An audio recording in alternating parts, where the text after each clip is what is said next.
Saúde os irmãos com a graça e a paz do Senhor Jesus. Amém. Você já sabe que nesse mês nós estamos dedicando nossas mensagens ao tema da oração.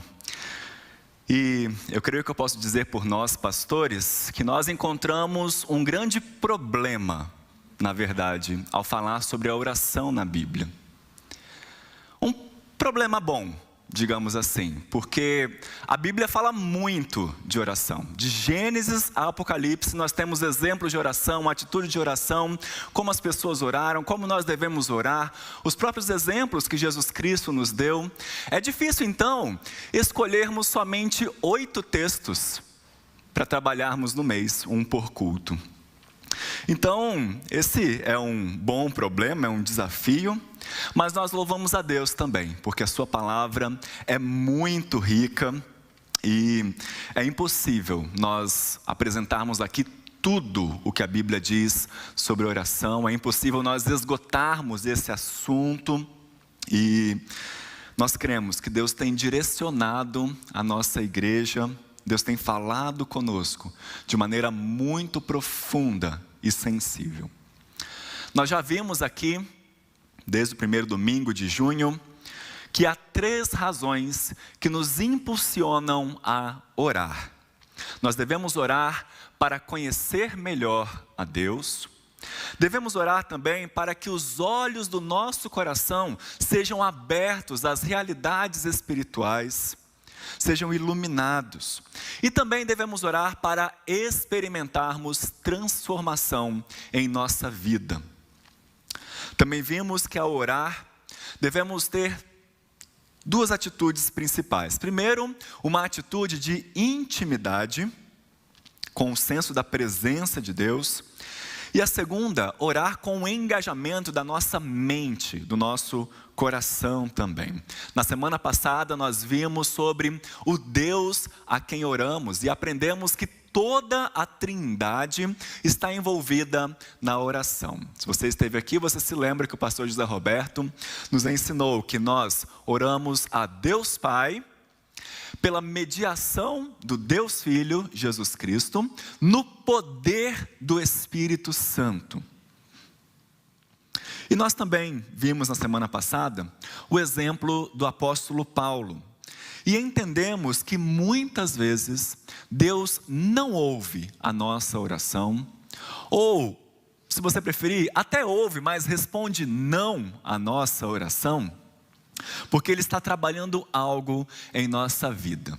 Ele está lidando ou nos ajudando a lidar com o nosso orgulho, tirando de nós toda a prepotência, nos ajudando a desenvolver dependência dEle, nos mostrando a suficiência da sua graça e nos fortalecendo em nossa fraqueza.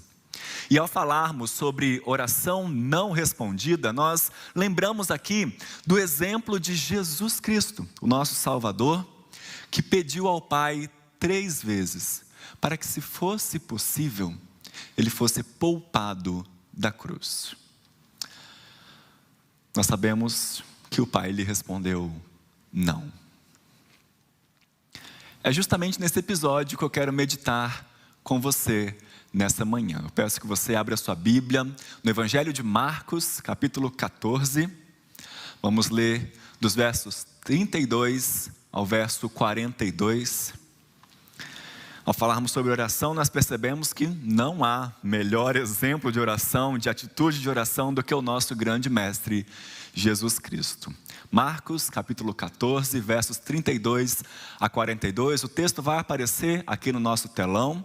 Para você que nos assiste em casa, vai aparecer como legenda. Mas se você tiver uma Bíblia aí com você, melhor ainda. Abra sua Bíblia, mantenha ela aberta. Nós vamos voltar ao texto várias vezes. Eu quero que você perceba um panorama do livro de Marcos, para você entender como que o autor trabalhou esse texto e esse episódio e como ele quer nos ensinar grandes coisas com isso. Marcos capítulo 14, versos 32 a 42, a palavra do Senhor nos diz: Então foram a um lugar chamado Getsêmani, e ali chegados, disse Jesus a seus discípulos: Assentai-vos aqui, enquanto eu vou orar. E levando consigo a Pedro, Tiago e João, começou a sentir-se tomado de pavor e de angústia. Ele disse: a minha alma está profundamente triste até a morte. Ficai aqui e vigiai. E adiantando-se um pouco, prostrou-se em terra e orava para que, se possível, lhe fosse poupada aquela hora. E dizia: Abba, Pai, tudo te é possível. Passa de mim este cálice. Contudo, não seja o que eu quero, e sim o que tu queres. Voltando, achou-os dormindo, e disse a Pedro: Simão, tu dormes? Não pudeste vigiar nenhuma hora? Vigiai e orai, para que não entreis em tentação. O espírito, na verdade, está pronto, mas a carne é fraca. Retirando-se de novo, orou repetindo as mesmas palavras. Voltando, achou-os outra vez dormindo, porque os seus olhos estavam pesados e não sabiam o que lhe responder. E veio pela terceira vez e disse-lhes: ainda dormis e repousais? Basta, chegou a hora. O Filho do Homem está sendo entregue nas mãos dos pecadores. Levantai-vos, vamos. Eis que o traidor se aproxima. Vamos orar mais uma vez? Senhor, com a Tua palavra aberta diante de nós, queremos pedir que o Senhor tenha misericórdia de nossa vida. Sabemos que a Tua palavra é viva, é verdadeira e é transformadora. Por isso, rogamos, Deus, que neste momento em que nós vamos ler e meditar sobre ela, que o Teu Espírito Santo direcione o nosso olhar, direcione as nossas reflexões, as nossas palavras, os nossos pensamentos, e que a nossa vida seja conformada à Tua palavra, aquilo que o Senhor tem preparado para nós. Transforma o nosso coração, transforma a nossa tristeza em alegria, a nossa aflição em vitória, e ajuda-nos, Senhor, a seguir o exemplo de nosso Mestre Jesus Cristo. Assim oramos, em nome de Jesus. Amém. No Evangelho de Marcos, essa aqui é a terceira vez que Jesus orou sozinho, à noite, em momentos críticos do seu ministério. E nós vemos que a oração era algo muito presente na vida de Jesus. Tanto é que, se você for lá para Marcos capítulo 1, você vai ver que Jesus inicia o seu ministério orando. Na metade do livro, capítulo 6, nós temos Jesus orando. E agora, no final do livro, também, mais uma vez, Jesus ora. Aliás, Marcos capítulo 1, verso 35, foi o texto que o pastor Marcelo abordou na sua primeira mensagem. Se você não teve a oportunidade de ouvir, aproveite essa semana, entre em nosso canal do YouTube ou em nosso Spotify, ouça essa mensagem, que foi a primeira dessa série sobre oração. Vale muito a pena para nós entendermos e vermos como Marcos também trabalha esse tema na vida de Jesus. Aqui no capítulo 14 do Evangelho de Marcos, o autor está relatando os últimos momentos de Jesus antes do seu julgamento e antes da sua crucificação. E se nós fizermos um apanhado, meus irmãos, não só do que Marcos escreve, mas também dos outros evangelistas, Mateus, Lucas e João, nós vamos ver que a oração foi algo muito presente, não só em todo o ministério de Jesus, mas parece que foi algo ainda mais marcante para os autores da Bíblia, quanto mais próximo a cruz estava. Nós vamos perceber que esses últimos momentos de Jesus foram muito marcados, foram profundamente marcados por orações, e não foram quaisquer orações. Foram orações tão marcantes que os evangelistas descrevem elas, narram essas orações de forma vívida. Inclusive João, capítulo 17, Evangelho de João, capítulo 17, nós temos a oração sacerdotal de Jesus. E então eu quero que você note que quanto mais perto de sua cruz, quanto mais se aproxima esse momento crítico de sua vida, Jesus se dedica ainda mais à oração. E aqui nesse texto, nós temos o relato então de Marcos, desses últimos momentos de Jesus, antes dele ser preso. Jesus vai com os seus discípulos para um jardim, o jardim do Getsemane, e a primeira coisa que Marcos quer que você, como seu leitor, note aqui, é um contraste entre Jesus Cristo e os seus discípulos. A atitude de Jesus, os sentimentos de Jesus, a relação de Jesus com determinado a oração, e como os discípulos estavam lidando dessa mesma forma, ou melhor, de forma completamente oposta. E ver isto nos ajuda a dividir esse texto em duas partes. Primeiro, dos versículos 32 a 36, em que Marcos foca a sua narrativa na atitude de Jesus, e depois dos versículos 37 a 42, onde Marcos foca a sua narrativa na atitude dos discípulos. Vamos ver então esses primeiros versículos, a atitude de Jesus. Ele vai com seus discípulos ao Getsemane, mas em um determinado momento ele se afasta. Ele diz: olha, fiquem aqui enquanto eu vou ali orar. Mas ele não vai sozinho. Ele leva consigo Pedro, Tiago e João. Para que, muito importante que você se lembre desse detalhe, ele leva consigo Pedro, Tiago e João.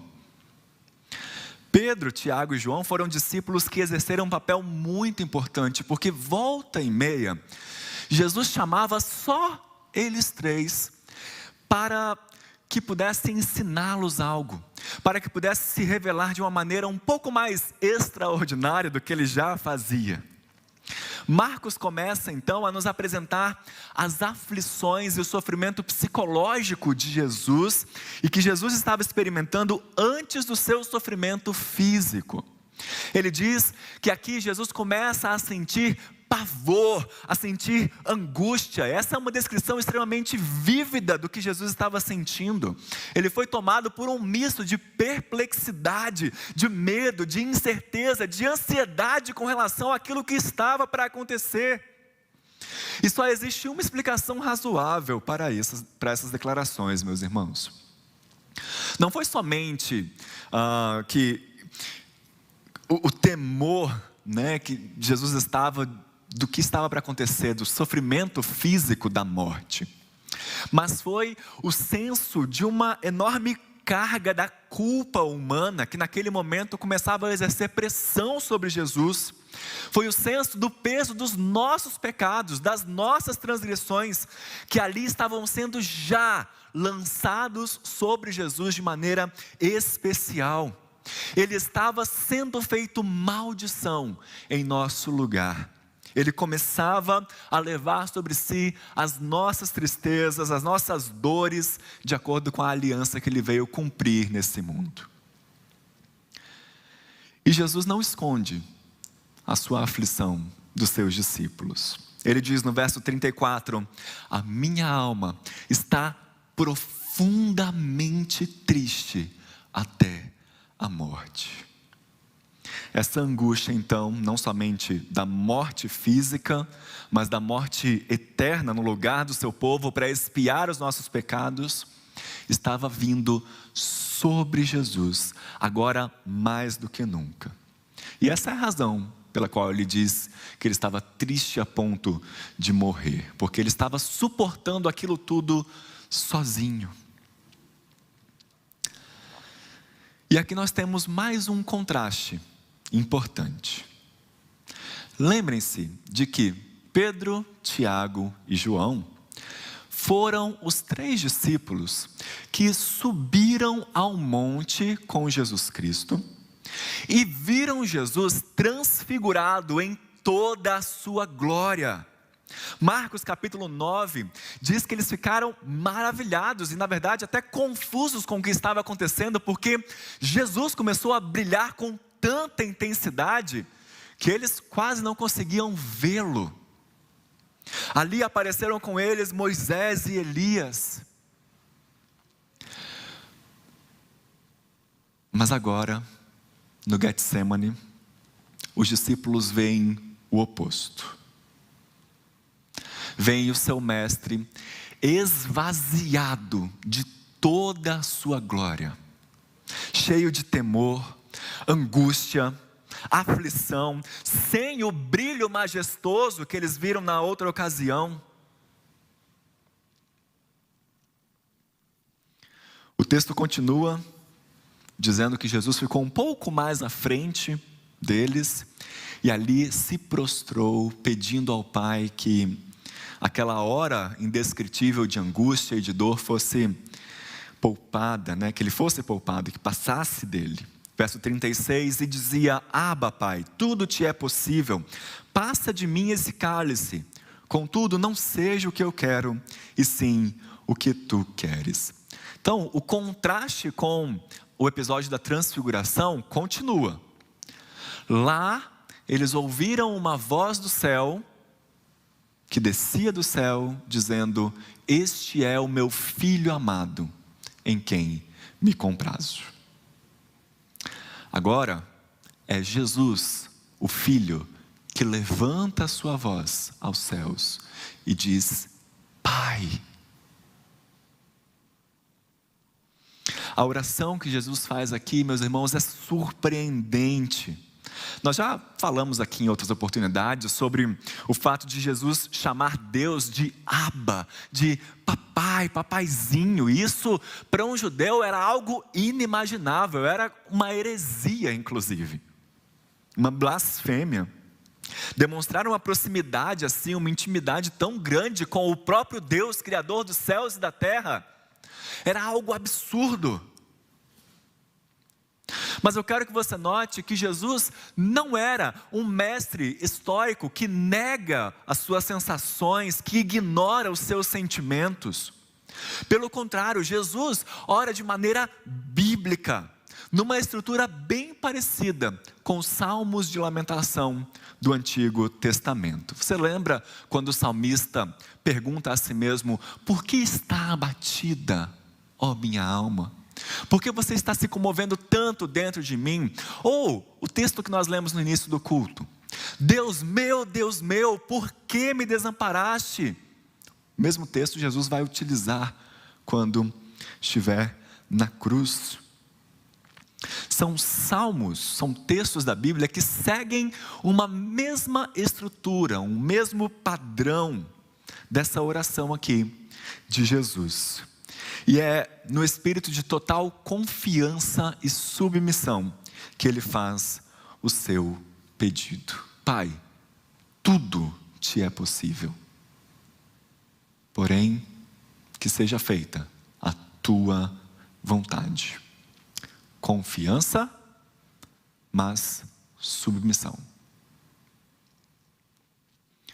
Um outro elemento desse texto que Marcos quer que nós entendamos é que um outro motivo para que Jesus se sinta aflito é a sua solidão.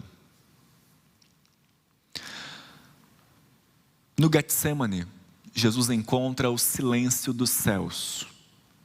Não há nenhuma voz audível falando: este é o meu filho em quem me comprazo.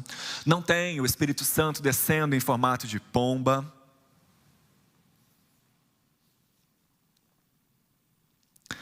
Deus já havia falado e o seu filho deveria obedecê-lo. Jesus vence esse silêncio e luta contra a tentação humana de fazer o que quer, porque ele estava num jardim cercado de árvores, ele podia fugir, se esconder. Mas por meio da oração, ele se conformou, ele aqueceu a vontade de Deus. A partir daqui, ele não tenta fugir do cálice da ira de Deus, se escondendo ou recorrendo à violência. Pelo contrário, ele vai corajosamente para a cruz. Mas a solidão de Jesus é expressa não apenas pelo fato de que Deus não respondeu à sua oração. Mas perceba que que em todo esse texto, meus irmãos, não há nenhum diálogo. É somente Jesus que fala. Jesus leva os seus discípulos, depois diz: fiquem aí enquanto eu vou ali orar. Leva consigo Pedro, Tiago e João. E aí, acompanhado de seus discípulos, é somente Jesus que fala. Eles nada respondem. E eles não respondem não só porque estavam envergonhados ou confusos sobre aquele momento, mas porque o texto quer que nós percebamos que Jesus estava se sentindo sozinho, solitário, abandonado. Adolf Paul, um grande teólogo que comenta esse texto, diz o seguinte: aquele que estava ligado a Deus como nenhum outro, haveria de tornar-se alguém abandonado por Deus, como nenhum outro.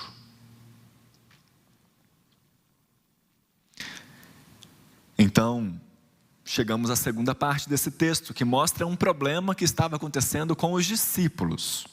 Eles que deveriam vigiar, que deveriam ficar alertas, que deveriam orar, que deveriam se manter acordados, foram surpreendidos pelo próprio Jesus dormindo. E é curioso que alguns dias antes, quando Jesus estava com esses mesmos discípulos no Monte das Oliveiras, ensinando a multidão, ele começou a falar sobre a sua segunda vinda. E ele diz, o texto famoso que nós conhecemos, que a hora exata ninguém conhece, nem o Filho, nem os anjos do céu, mas somente o Pai. E então, vejam bem o que Jesus exorta, meus irmãos. Marcos capítulo 13, verso 36, vigiai e orai, para que vindo o Filho inesperadamente, não vos ache dormindo. Coincidentemente, se é que a Bíblia traz alguma coisa de maneira coincidente, o que acontece no versículo 37 aqui? Voltando, achou-os dormindo. E disse a Pedro, muito importante você notar que ele disse para Pedro isso, daqui a pouco a gente vai ver por quê. Simão, você está dormindo? Não conseguiu vigiar nenhuma hora? Vigiem e orem para que não caiam em tentação. O espírito, na verdade, está pronto, mas a carne é fraca. Se naquela hora da noite, Jesus experimentou as fraquezas da sua própria natureza humana e por isso precisou de oração, os discípulos precisavam muito, muito mais. Não cair em tentação para eles não significa viver num ambiente sem tentação, mas não cair sob o poder da apostasia, da traição, da mentira.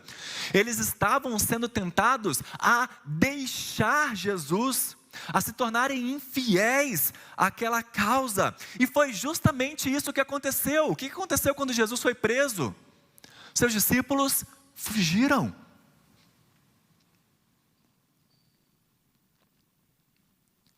Jesus então se retira para orar uma segunda vez. E quando retorna novamente, Pedro, Tiago e João estavam dormindo. E o texto nos diz que eles estavam dormindo porque eles estavam com os olhos pesados e não sabiam o que responder. Só para variar um pouco, vamos notar um outro contraste aqui. O autor do Evangelho, inspirado pelo Espírito Santo, é muito inteligente e criativo. Porque lá no início do Evangelho de Marcos, ele nos conta que, num outro episódio, numa certa vez, Jesus estava com seus discípulos no mar, quando começou uma grande tempestade. E ali, Jesus estava dormindo. Seus discípulos começaram a ficar aflitos. Nós vamos morrer, a gente não vai conseguir. O barco está à deriva, vai afundar. Acorda o mestre, mestre, você não se importa se nós morrermos? Jesus acorda e mostra então a eles que não havia nada a temer. Que na verdade aquela não era uma crise real. No Getsemane, os personagens trocam de lugar. Quem é que estava em crise? Jesus. Quem é que estava dormindo? Os discípulos.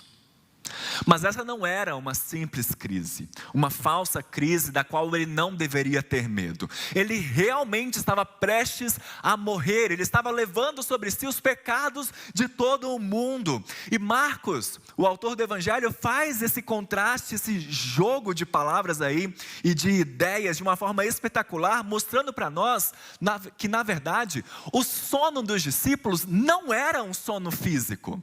Eles não estavam apenas cansados porque tiveram um longo dia, caminharam muito, depois cearam com o mestre, teve o lava-pés, e depois Jesus os levou para lá, eles já estavam extremamente cansados. Não era só por causa disso, era porque eles não estavam com os seus olhos espirituais abertos, eles não estavam acordados para aquilo que estava acontecendo ali.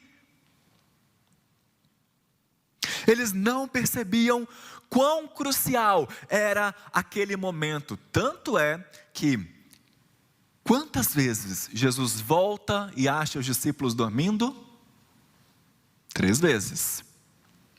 E embora a advertência de Jesus fosse aos 3 discípulos, ela foi dirigida principalmente a Pedro.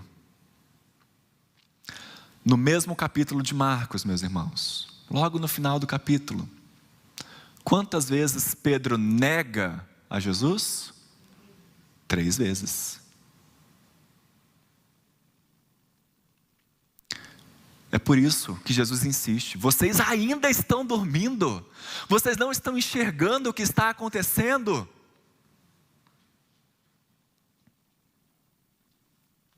Mas então, o próprio Jesus diz: basta, chegou a hora, o traidor está vindo. E então Marcos continua a sua narrativa. Eu quero caminhar para a conclusão de nossa mensagem, trazendo para nós 2 lições das inúmeras que nós temos nesse texto, mas 2 lições focadas na questão da oração, meus irmãos. O exemplo que Jesus nos deixou acerca da importância da oração. A primeira lição para nós é a prontidão que devemos ter para a oração. Jesus vai com os seus discípulos para o Getsemane para orar. Esse é o grande objetivo dele ali. E os seus discípulos deveriam orar junto com ele. Ele diz: fiquem aqui enquanto eu vou ali orar. Mas ele não ordena os seus discípulos a ficarem apáticos, a esperarem passivamente por ele. Eles também deveriam estar orando. Essa foi a ordem que ele deixou quando os encontrou dormindo: vigiai e orai. E eles oraram? Não. Sabe aquele motivo pelo qual você diz que precisa orar? Aquela pessoa, você prometeu orar por ela? Ou quando você até pode se sentir incapaz de orar e aí pede a outras pessoas que orem? Jesus está nos ensinando aqui a não deixar a oração para depois. Ore. Tome essa atitude agora, nesse momento. Vejam, meus irmãos, o texto parece nos mostrar que até mesmo aqueles que parecem ser os melhores crentes encontram fraquezas com relação à oração. Veja a conduta de Pedro, Tiago e João aqui, que foram instados a orar. Não era qualquer pessoa falando: olha, ora aí por mim, por favor. Não, era Cristo. Eles passaram 3 anos com o próprio Cristo. Aquele a quem Pedro disse: tu és o Filho do Deus vivo. Aquele a quem eles viram fazendo milagres. O grande mestre deles disse: orem.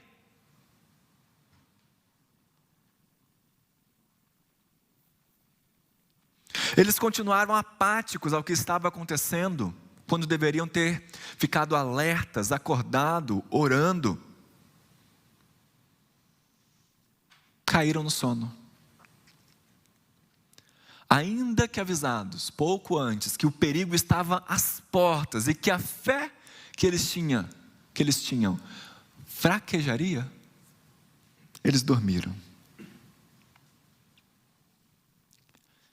Nós precisamos também nos vigiar com relação às nossas orações, para não nos submetermos às tentações da nossa própria carne, de que está tudo bem orar depois eu lembro de orar. Lembre-se, meus irmãos, nós carregamos dentro de nós como que uma natureza dupla, um espírito pronto e uma carne fraca, uma natureza espiritual inclinada para o bem e uma natureza carnal inclinada para o mal, e essas duas naturezas são contrárias entre si, e é por isso que nós somos chamados na Bíblia tantas vezes a orarmos sem cessar, de modo regular, habitual, cuidadoso, em ocasiões determinadas. Lembre-se, Jesus aqui se prostrou. O Deus eterno, o Criador do universo, sustentador da vida, estava de joelhos, com o rosto em terra, prostrado em posição humilde. Aquele que sempre esteve em glória com o Pai, está de joelho, prostrado, angustiado, orando com forte clamor e lágrimas. Quando as tempestades da vida chegam a nós, quando nós somos tomados de pavor e angústia, quando a nossa alma fica profundamente triste, até a morte, quando o desespero bate à nossa porta, quando os problemas parecem não ter solução, Deus nos dá um caminho. Deus nos mostra uma forma de entrarmos em contato com Ele. Não é através do desespero, não é através da fuga, não é através da revolta contra o próprio Deus, mas é através da oração. Por isso, o convite de Jesus para nós nessa manhã é para acordarmos, para abrirmos os nossos olhos à realidade espiritual à nossa volta. Deus nos chama para um relacionamento verdadeiro e íntimo consigo mesmo, através da oração. E uma segunda lição para nós hoje, que nós já vimos aqui em algumas oportunidades, é a atitude de Jesus em sua oração. Jesus mostra na prática aquilo que Ele ensinou aos seus discípulos na oração do Pai Nosso. Aqui, Ele dá um exemplo não só teórico, mas vivo e prático para os seus discípulos e para nós também. Ele nos ensina 4 atitudes interligadas que devemos ter ao orarmos. Nós já vimos, primeiro, uma atitude de intimidade. Ele chama Deus de Abba, de Pai, Papai, Papaizinho. Ele nos ensina a orar Pai Nosso. Jesus quer que nós entendamos que quando nós oramos, nós não estamos falando com uma divindade distante, indiferente a nós, mas sim com o nosso Pai Celeste, aquele que dá boas dádivas aos seus filhos. William Barclay, um pastor escocês que viveu no período entre as 2 guerras mundiais, escreve que se nós podemos chamar a Deus de Pai, então tudo se torna suportável, pois a mão do Pai nunca ocasionará a seu filho uma lágrima desnecessária. Lembre-se disso, se nós podemos chamar Deus de Pai, então tudo se torna suportável. Quando nos aproximamos de Deus com uma atitude de intimidade, isso resulta também em nos aproximarmos dele com uma atitude de confiança. Pai, tudo te é possível. Oramos a Deus na certeza que aquele que é onipotente é também amoroso. O mesmo que pode fazer todas as coisas também tem um relacionamento íntimo e estreito conosco.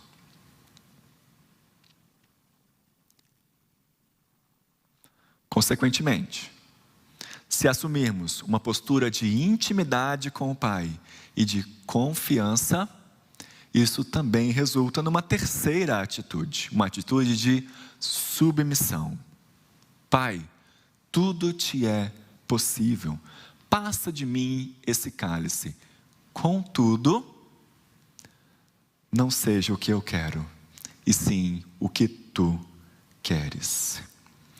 Se eu sei que Deus é o meu Pai celeste e amoroso, e que Ele pode todas as coisas, que Ele pode transformar a minha situação, então eu confio plenamente na sua vontade. Eu confio plenamente de que todas as coisas cooperam para o meu bem. Eu confio plenamente de que nada pode me separar do amor de Deus. Eu lanço sobre Deus as minhas ansiedades na certeza de que Ele tem cuidado de mim. E isso nos ajuda a entender uma grande verdade, meus irmãos. Orar não é tentar fazer com que Deus mude de ideia, com que Deus mude a sua vontade para atender os nossos planos, mas sim sujeitar os nossos planos à vontade de Deus.